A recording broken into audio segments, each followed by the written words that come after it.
Bonjour, donc c'est Jean-Louis Etienne. Je regrette de ne pas être avec vous aujourd'hui pour parler d'un problème important qui touche les océans, qui touche aussi notre santé humaine.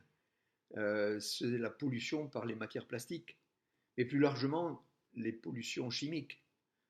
Un exemple de pollution chimique sur la côte ouest du Groenland, par exemple, les, euh, les habitants sont encouragés, surtout les mères qui allaitent, sont encouragés à ne pas consommer des produits de la pêche locale ou de la chasse locale, les phoques ou les poissons, des poissons grands en général dans les régions froides, parce qu'ils stockent les matières chimiques, la pollution chimique. On trouve des organocolorés, des pesticides, des métaux lourds dans la chair de ces poissons, des phoques.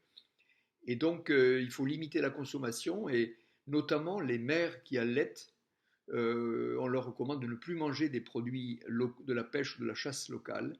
Et ces matières chimiques, en fait, elles viennent des grands fleuves qui traversent la Russie, l'Ob, l'Ienisseï, la Lena, et qui amènent donc ces matières qui sont ensuite transportées par le courant qui traverse l'océan Arctique et amenées sur la côte ouest du Groenland. Donc c'est une pollution chimique totalement invisible. L'autre pollution importante dont on parle, ce sont les microplastiques. Euh, mon, choc, mon choc en matière de plastique, ça a été l'expédition sur l'île de Clipperton. On arrive sur une île déserte qui est vraiment le bout de l'aiguille, si vous voulez, dans un océan qui est le Pacifique. Il n'y a aucun habitant sur place. Et vous arrivez sur cette petite île et vous marchez sur les matières plastiques. Donc ça a été un choc important. Ça nous écœure, c'est le reflet je dirais, de notre irrespect pour l'océan. Mais le problème, ce sont les conséquences, ce sont les dégradations des matières plastiques. Et sous l'action de l'abrasion des vagues, des ultraviolets, il y a une décomposition progressive de ces matières plastiques qui libèrent des tout petits îlots, des petits îlots microscopiques de matières plastiques sur lesquels va se développer le phytoplancton. Et en se développant, le phytoplancton va capter les, les, la microchimie, toute la pollution de l'océan.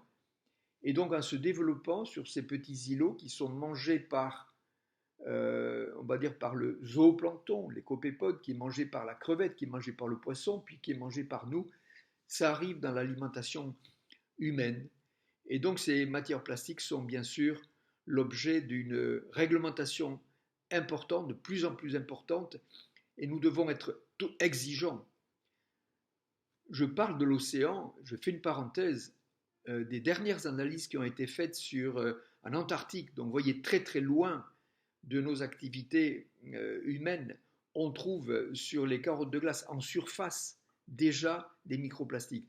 Donc les microplastiques qui sont à terre subissent aussi cette abrasion, les vents les entraînent, donc on trouve de la matière plastique, des microplastiques qui sont transportés par l'air, qui arrivent dans l'océan et qui rentrent dans notre alimentation humaine. Donc c'est énorme, un sujet énorme sur lequel on a besoin de législation bien sûr, mais on voit que les choses sont en œuvre, il y a une exigence, une pression effectivement sur les fabriques de matières plastiques, sur le recyclage, trouver des produits qui soient le plus recyclés possible.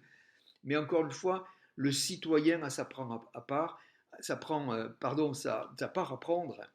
Donc soyons exigeants, mais tout passe par de la pédagogie. C'est fondamental de ressasser sans arrêt ce problème-là qui est invisible, microscopique, et qui est en train de détruire la vie, la biosphère, et toucher aussi à notre santé.